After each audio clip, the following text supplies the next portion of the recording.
On March 15, 1987, social workers entered a modest Cape Cod home at 2847 Ridgemont Avenue in Springfield, Massachusetts. They were responding to an anonymous tip about potential neglect. What they discovered in the basement would become one of the most disturbing cases of human captivity in American history. In the corner of a dank, windowless room, investigators found a contraption that defied comprehension, a human-sized exercise wheel, crudely welded from industrial pipes and chicken wire.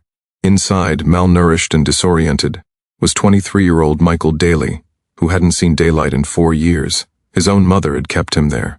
The medical examiner would later testify that Michael's leg muscles had atrophied to the point where he could barely stand.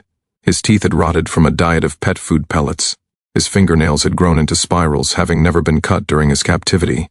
But the truth was far more terrifying than a single case of maternal madness.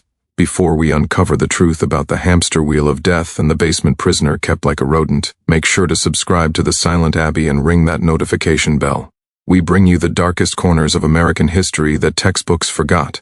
Drop a comment below telling us where you're watching from. We love hearing from our community of mystery seekers around the world.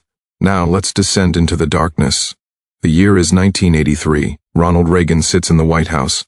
MTV has just launched. The nation is gripped by the Cold War, and the AIDS epidemic is beginning its devastating march through American communities.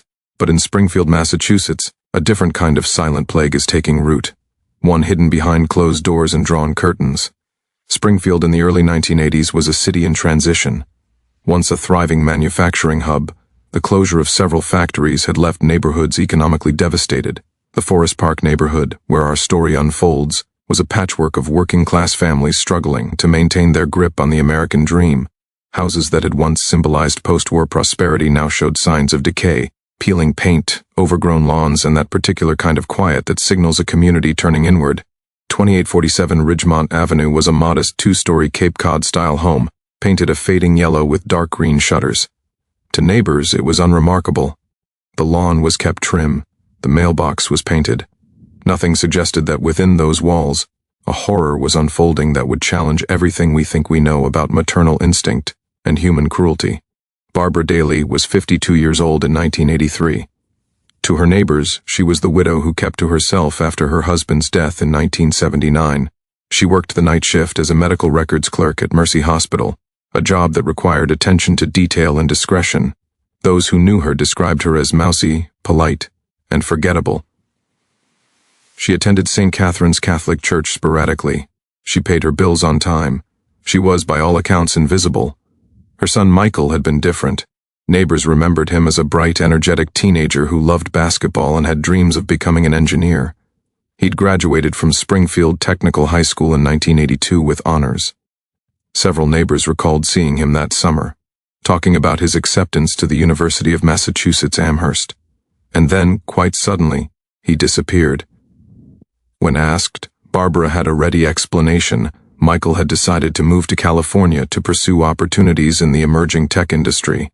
He was working for a startup in Silicon Valley. He was too busy to visit. He called sometimes, but the time difference made it difficult. It was a perfect lie for the era. The early 1980s saw thousands of young people migrating west, drawn by the promise of the computer revolution. Parents across America were familiar with the pain of distance, of children which, called less and less as they built new lives. Barbara's story was both plausible and common enough that no one thought to question it. But in Barbara Daly's basement, there was no California dream. There was only darkness and a wheel that never stopped turning. The first sign that something was wrong came in October 1983, just 3 months after Michael's alleged departure for California. Agnes Kowalski, the 67-year-old neighbor who lived next door at 2849 Ridgemont Avenue, reported to police that she had heard strange noises coming through the shared wall between the houses. It sounded like crying, she told Officer Raymond Briggs in her initial statement, which would later become a crucial piece of evidence. Not regular crying, but this high-pitched whimpering like an animal in pain.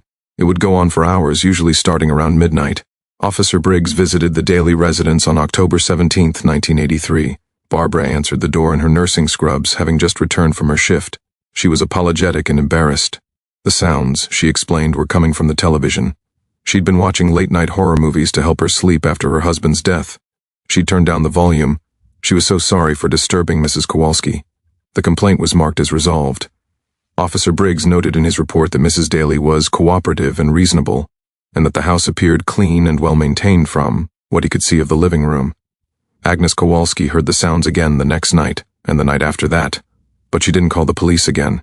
In working-class Springfield, you didn't make waves, you didn't want to be seen as the neighborhood complainer, you learned to live with things. The second incident occurred in February 1984, when postal carrier Donald Martinez noticed that the daily mailbox was overflowing. "I'd been delivering there for 6 years," Martinez later testified. "Mrs. Daly was always very regular about collecting her mail. But suddenly there were letters piling up. Some of them looked important, bills, that kind of thing." When Martinez knocked on the door to check on Barbara, she appeared disheveled, with dark circles under her eyes. She apologized profusely.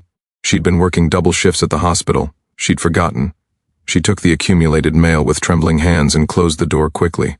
What Martinez didn't know, what no one could have known, was that Barbara had been spending every spare moment in the basement, perfecting her creation. The wheel was almost complete. She'd been welding late into the night, the sounds masked by the furnace and her careful timing during the day when neighbors were at work. The third incident should have triggered alarm bells throughout the community, but it didn't. In May 1984, Dr. Patricia Greenfield, a veterinarian at Springfield Animal Hospital, sold Barbara Daly 50 pounds of commercial-grade hamster pellets. "She told me she was starting a small breeding operation," Dr. Greenfield recalled during the trial. "She said she was breeding dwarf hamsters to sell to pet stores. She seemed knowledgeable about their care. I had no reason to question her." Over the next 3 years, Barbara would purchase over 1,200 pounds of hamster pellets from 3 different veterinary suppliers. She rotated her purchases to avoid suspicion, never buying more than 50 pounds at a time from any single location. The pellets were nutritionally complete, designed to keep small rodents alive and healthy. Barbara had done her research meticulously. They would become Michael's sole source of food. The fourth escalating incident came in August 1985, when a water main break on Ridgemont Avenue required city workers to inspect basement connections in several homes. Barbara refused to allow them entry. City Inspector Thomas Riley documented the interaction in his official report. "Homeowner became extremely agitated when we requested basement access. She claimed there was extensive water damage and mold, making it unsafe. She said she would handle repairs privately and threatened to call her lawyer if we insisted on entry." Technically, Barbara was within her rights. The water main damage was external to her property line. The city workers moved on to other houses. In his report, Riley noted, "Homeowner's behavior was unusual but not threatening. Recommend follow-up in 6 months to verify basement repairs." That follow-up never happened. The fifth and perhaps most chilling near discovery occurred in November 1986, just 4 months before Michael's rescue. A fire inspector conducting routine safety checks in the neighborhood knocked on Barbara's door. She wasn't home, she was at work, but her basement window was slightly open, and Fire Inspector Linda Wu noticed something that made her pause. There was a smell, Wu later testified. It wasn't smoke or anything fire-related, but it was wrong, musty but also organic, like a barn or a zoo. And I heard this rhythmic creaking sound, like someone rocking in a chair, but constant. It never stopped. Wu made a note to return when the homeowner was present. She left a notice on the door. But when she came back 3 days later, Barbara was ready. She gave Wu a tour of the first floor and the upstairs bedrooms. She explained that the basement smell was from a water heater leak she was in the process of fixing. She'd hired a plumber. The paperwork was upstairs if Inspector Wu wanted to see it. The creaking sound, old pipes, they made noise when the heat kicked on. Linda Wu left satisfied. The notice was marked complete. Barbara had been calm, helpful, even friendly. She'd offered coffee. She'd chatted about the weather. And in the basement, Michael had continued turning the wheel, his atrophied legs moving in the mechanical rhythm that had become his entire existence. Each of these incidents, viewed in isolation, seemed minor, explainable, not worth pursuing. But together, they formed a pattern that screamed of something deeply wrong at 2847 Ridgemont Avenue. The community had been given multiple opportunities to save Michael Daly. At each turn, they had accepted the easy explanation and moved on with their lives. This is how monsters hide in plain sight. If this story is giving you chills, hit that like button. Share this with someone who loves dark mysteries, but maybe warn them first. The question that haunts every investigator who worked this case is simple. How did no one know? How did a young man vanish in a working-class neighborhood where everyone knew everyone else's business? Let's discover what happens next. March 15, 1987 begins like any other Sunday morning in Springfield. The temperature hovers around 42 degrees. A light rain falls.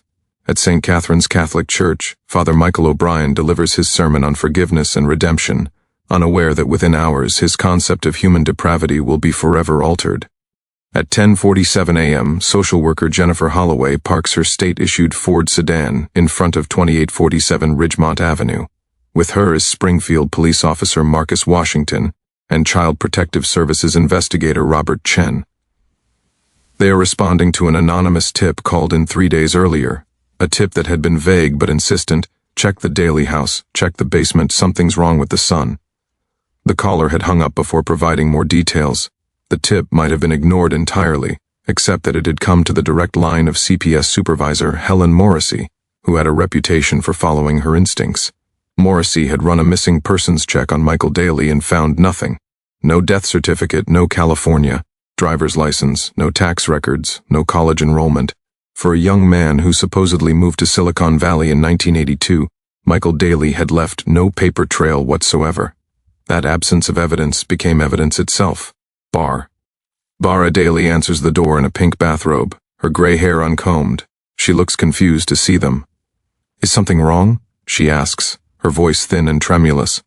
Jennifer Holloway will remember this moment for the rest of her life. In her official report she writes, "Subject appeared genuinely surprised by our presence. Her affect was flat but not defensive. She did not immediately ask why we were there, which struck me as unusual." Officer Washington explains, "They need to inspect the premises following up on a wellness check." Barbara's hand tightens on the door frame. "What kind of wellness check? I'm fine, everything's fine." "We need to see the entire house, ma'am," Washington says firmly, "including the basement." The color drains from Barbara's face. For a moment Holloway thinks the woman might faint. Barbara's mouth opens and closes silently. Then, in a voice barely above a whisper, she says something that will be quoted in every news report about the case. "Please don't take him away from me. He's all I have left." The basement door is locked, with 3 separate deadbolts. Barbara's hands shake so badly that Officer Washington has to take the keys from her and open it himself. The smell hits them immediately. Ammonia, feces, unwashed human body, and something else, something chemical and wrong. The wooden stairs creak as they descend. Robert Chen later describes the moment as descending into hell. The basement is dark except for a single bare bulb hanging from the ceiling. As their eyes adjust, they see it. The wheel is approximately 7 feet in diameter, constructed from welded steel pipes and wrapped in chicken wire and plastic mesh. It's mounted on a crude axle system that allows it to rotate freely. Inside the wheel, naked except for a filthy cloth diaper, is what initially appears to be a large hairless animal. It takes Jennifer Holloway several seconds to realize she's looking at a human being. Michael Daly is curled in a fetal position at the bottom of the wheel, his body skeletal, his skin covered in sores and lesions. His hair has grown to his shoulders and is matted with filth. His fingernails and toenails have grown grotesquely long, curling back on themselves. His eyes are open, but unfocused, staring at nothing. "Jesus Christ," Officer Washington breathes. He radios for an ambulance immediately. Robert Chen approaches the wheel carefully, speaking softly. "Michael, can you hear me? We're here to help you." Michael's head turns slightly toward the sound. His lips move. Chen leans closer to hear the words that will haunt him for years. "Time to run. Mama says it's time to run." The wheel is surrounded by a complex system that Barbara has engineered over the years. A gravity-fed water dispenser hangs on one side, the type used for pet rabbits. A modified hopper on the other side dispenses hamster pellets at timed intervals. Beneath the wheel, a collection tray catches waste, which drains into a rudimentary sewage system Barbara had illegally tapped into the house's main line. On the basement wall, Chen finds a chart. It's detailed, meticulous, written in Barbara's neat handwriting. It tracks Michael's exercise schedule. 4 hours on, 2 hours off around the clock. It records his feeding times. It notes his behavioral issues and the corrective measures taken. The entries span 4 years nearly to the day. The most recent entry, dated March 14, 1987, just 1 day earlier, reads, "Subject lethargic, refusing to run. May need nutritional supplement. Will monitor." When the EMTs arrive, they find Michael's leg muscles have atrophied so severely that he cannot stand. His joints have frozen in place from years of repetitive motion. He weighs 87 pounds. He should weigh approximately 160. His teeth are rotted stumps from the pellet diet. He has pressure sores covering 30% of his body. He is severely dehydrated despite the water dispenser, suggesting he been too weak to drink properly in recent days. Most disturbingly, when EMT Sarah Rodriguez touches his shoulder to reassure him, Michael recoils and immediately begins making a running motion with his legs, even though he's lying on a stretcher. His body has been so thoroughly conditioned that the touch of a human hand triggers the compulsion to run. Upstairs, Barbara Daly sits at her kitchen table, rocking back and forth. When Jennifer Holloway asks her why, simply why, Barbara looks up with tears streaming down her face. "I couldn't let him leave me," she says. "Not like his father did, not like everyone does. So I made him a home where he could never leave, where he could be safe, where I could keep him." In the basement, as Michael is carefully lifted from the wheel that has been his entire world for 4 years, Officer Washington notices something that makes his blood run cold. Mounted on the wall directly in Michael's line of sight is a mirror, a full-length mirror positioned so that no matter where Michael was in the wheel, he could see himself. Barbara had wanted him to watch, to see what he'd become. The investigation into Barbara Daly and the imprisonment of Michael Daly would become one of the most complex criminal cases in Massachusetts history, raising questions about mental health, criminal culpability, and the failures of community oversight that allowed such horror to persist for so long. Michael Daly was transported to Mercy Hospital, ironically, the same hospital where his mother had worked for over a decade. He was immediately admitted to the intensive care unit under the supervision of Dr. Raymond Alcott, a specialist in severe malnutrition and physical trauma. Dr. Alcott's initial medical report makes for grim reading. Patient presents with severe muscle atrophy, particularly in the lower extremities. Quadriceps and hamstring muscles have deteriorated to approximately 30% of normal mass. Patient cannot stand or walk without assistance. Range of motion in hip, knee, and ankle joints severely limited due to years of repetitive motion in a confined space. Malnutrition is severe, with visible signs of multiple vitamin deficiencies including scurvy, rickets, and beriberi. Diseases we typically only see in third-world famine conditions. But the physical damage, as severe as it was, paled in comparison to the psychological trauma. Dr. Patricia Holbrook, the psychiatrist assigned to Michael's care, documented what she termed captivity-induced dissociative disorder, a condition so rare that it had only been observed in a handful of cases worldwide. The patient exhibits a complete break with external reality, Dr. Holbrook wrote in her initial assessment. He refers to himself in the third person. He becomes extremely agitated if he remains still for more than a few minutes, showing signs of severe anxiety including hyperventilation, panic attacks, and self-harm behavior. He has internalized his mother's schedule to such a degree that he becomes distressed if feeding time is delayed by even a few minutes. Most disturbingly, Michael initially resisted rescue. In the first 72 hours of his hospitalization, he repeatedly asked to go home and to return to the wheel. He couldn't understand why. He'd been taken away from safety. The wheel, the basement, the endless running. These had become his entire conception of normal existence. While Michael fought for survival and sanity in the hospital, Barbara Daly sat in a holding cell at the Springfield Police Department, undergoing the first of what would be dozens of psychiatric evaluations. The question facing prosecutors was deceptively simple. Was Barbara Daly evil, or was she insane? Dr. Leonard Walsh, a forensic psychiatrist with 30 years of experience, was the first to evaluate her.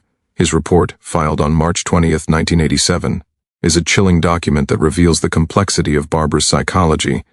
Mrs. Daly demonstrates no signs of psychosis. She is fully oriented to person, place, and time. She understands that her actions are considered wrong by society. However, she exhibits what I can only describe as a complete moral inversion. In her mind, she was protecting her son. She genuinely believes she was acting in his best interest. During interrogations, Barbara was cooperative to the point of being helpful. She provided detailed explanations of her methodology, seeming almost proud of her ingenuity. She designed the wheel herself, she explained, after months of research into animal husbandry and rodent behavior. She'd read extensively about hamster care, about how to keep small animals healthy in captivity. She'd adapted those principles to human scale. I made sure he had everything he needed, she told Detective Sarah Mendez during a recorded interview on March 18th. Food, water, exercise. He was safe. No one could hurt him. No cars could hit him. No drugs. No bad influences. Mothers lose their children every day to the world. I made sure I'd never lose mine. When asked about the mirror, why she'd forced Michael to watch himself deteriorate, Barbara's expression didn't change. He needed to see. He needed to understand that this was his life now, that there was no going back. The sooner he accepted it, the happier he'd be. The investigation into how Barbara had managed to construct and maintain her torture chamber for 4 years revealed a level of premeditation that shocked even experienced detectives.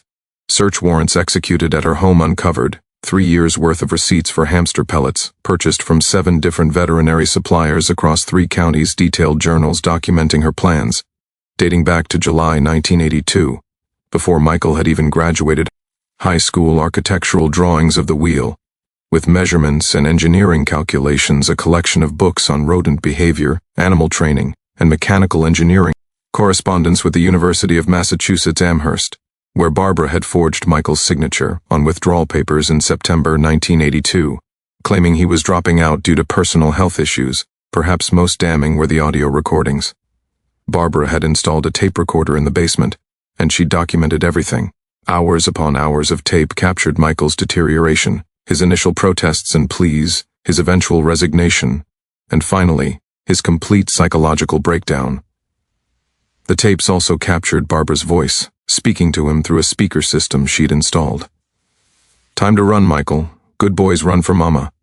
You're doing so well, you're safe here. The world wanted to take you from me, but I'm smarter than the world." The prosecution, led by District Attorney Victoria Chambers, charged Barbara Daly with kidnapping, false imprisonment, aggravated assault, and attempted murder. They sought the maximum sentence of life in prison without parole. Chambers' opening statement at the trial, which began on September 14, 1987, was blunt. This was not a mental health crisis. This was not a mother's love gone wrong. This was calculated, methodical torture spanning 4 years. Barbara Daly is not sick. She is evil. The defense, led by public defender Arnold Goldstein, argued for insanity. They brought in their own psychiatric experts who diagnosed Barbara with severe delusional disorder and complicated grief following her husband's death.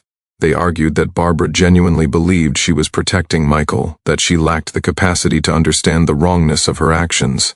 The trial lasted 6 weeks and became a media sensation. The hamster wheel horror, as the tabloids dubbed it, captivated the nation.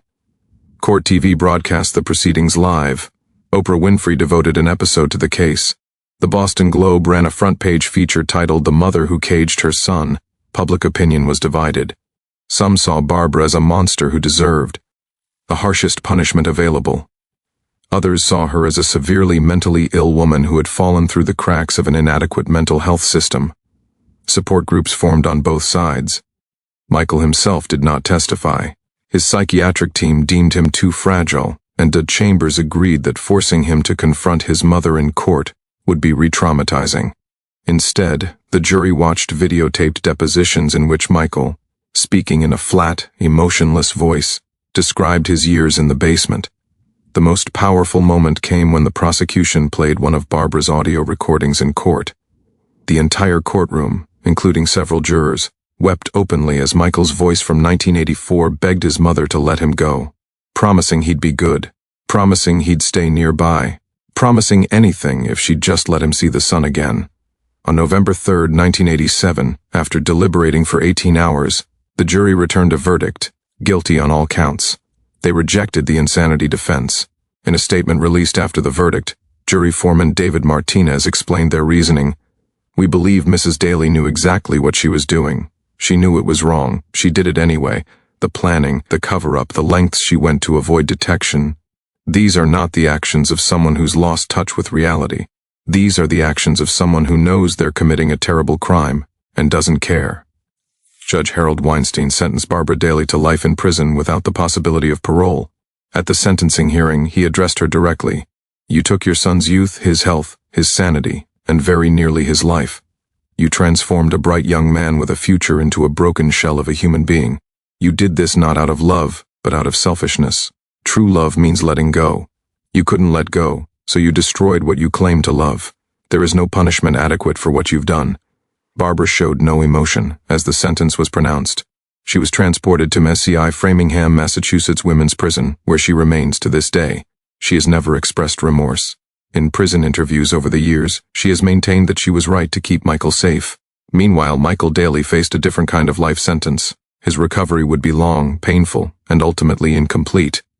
The physical rehabilitation took 2 years. Through intensive physical therapy, Michael slowly regained the ability to walk, though he would always walk with a pronounced limp. His joints had been permanently damaged by years in the wheel. He underwent extensive dental work to reconstruct his teeth. He gained weight slowly, his body having forgotten how to process normal food. The psychological recovery was far more challenging. Dr. Patricia Holbrook would work with Michael for over 5 years, and even then, she considered his case only partially successful. In a 1995 interview with Psychology Today, she reflected on his treatment. Michael will never be normal. The years in the wheel fundamentally altered how his brain processes reality. He struggles with agoraphobia. Open spaces terrify him. He's most comfortable in small enclosed spaces. He sleeps in a closet in his apartment because beds feel too exposed. He compulsively exercises, sometimes for hours, because sitting still triggers anxiety. The wheel may be gone, but in many ways, he never left it. Michael has lived in a state-sponsored group home for adults with severe psychiatric disabilities since 1990. He has never been able to hold a job or live independently. He sees his therapist 3 times a week. He takes a cocktail of medications for anxiety, depression, and PTSD. He has never given a public interview, but in a letter to the court in 2005, when Barbara filed an appeal which was denied, Michael wrote simply, "I don't hate my mother. I can't. She's still my mother. But I'll never understand why she thought turning me into an animal was." The Barbara Daly case sent shockwaves through American society, forcing a national conversation about family privacy, mental health intervention, and the responsibility communities have to protect vulnerable individuals from those who claim to love them. In the immediate aftermath of Michael's rescue, Massachusetts completely overhauled its adult protective services protocols. The Daly Law, passed in December 1987, mandated that social workers must physically inspect all rooms of a residence when conducting wellness checks. With no exceptions, anonymous tips regarding adult welfare must be followed up within 48 hours. Regardless of how implausible they seem, utility companies must report households with unusual usage patterns that might indicate illegal activity or captivity. Medical professionals must report any individual purchasing excessive quantities of animal feed or supplies that could reasonably be adapted for human captivity. The law was revolutionary in extending protections typically reserved for children to vulnerable adults. It acknowledged that adults could be victims of captivity and abuse within their own families. The case also sparked a broader examination of parental rights versus state intervention. Civil liberties groups argued that the Daly Law gave government agents too much power to invade private homes, but victims' advocates countered that privacy cannot be a shield for abuse. Dr. Jennifer Clark, a sociologist at Columbia University who has studied the case extensively, argues that the Daly case represents something deeper about American culture. We have this mythology of the sacred family unit, the idea that what happens within a family home is private and beyond scrutiny, but the Daly case reveals the dark side of that mythology. Barbara Daly was able to torture her son for 4 years because we're culturally conditioned not to interfere in family matters, even when we see warning signs. We prioritize family privacy over individual safety, and people like Michael pay the price. The case influenced how mental health professionals think about grief and complicated bereavement. Barbara's descent into monstrosity began, most experts agree, with the death of her husband in 1979. Robert Daly had died suddenly of a heart attack, leaving Barbara alone with a teenage son who would soon leave for college. The combination of loss and impending abandonment created what psychiatrists now call a catastrophic attachment disruption. Dr. Leonard Walsh, who evaluated Barbara, later published a paper titled "When Grief Becomes Captivity: Understanding Pathological Control in Bereaved Parents." In it, he writes, "Mrs. Daly's case represents an extreme example of what can happen when grief is not processed in a healthy way, and when the fear of additional loss becomes all-consuming. She couldn't bear the thought of losing her son as she'd lost her husband, so she engineered a situation where loss became impossible. In her mind, Michael in the basement, alive but imprisoned, was better than Michael in the world, where he might die or simply forget about her." The case also raised uncomfortable questions about how we define sanity and criminal responsibility. 3 psychiatric experts testified that Barbara was legally sane. She knew right from wrong, she knew society would condemn her actions, and she took elaborate steps to avoid detection. Yet many mental health professionals who studied the case afterward argued that no truly sane person could do what Barbara did. This paradox, that someone can be technically sane while committing acts that seem incomprehensibly insane, challenged the legal system's binary approach to mental illness. Some legal scholars have argued that the Daly case demonstrates the need for a third category between sane and insane, diminished capacity due to severe personality disorder. In the years following the trial, several similar cases came to light, suggesting that Barbara Daly was not an isolated aberration, but rather part of a disturbing pattern of familial captivity that had been hidden in plain sight. In 1989, authorities in Oregon discovered that Janet Williams had kept her adult daughter chained in a backyard shed for 7 years, claiming she was protecting her from demonic possession.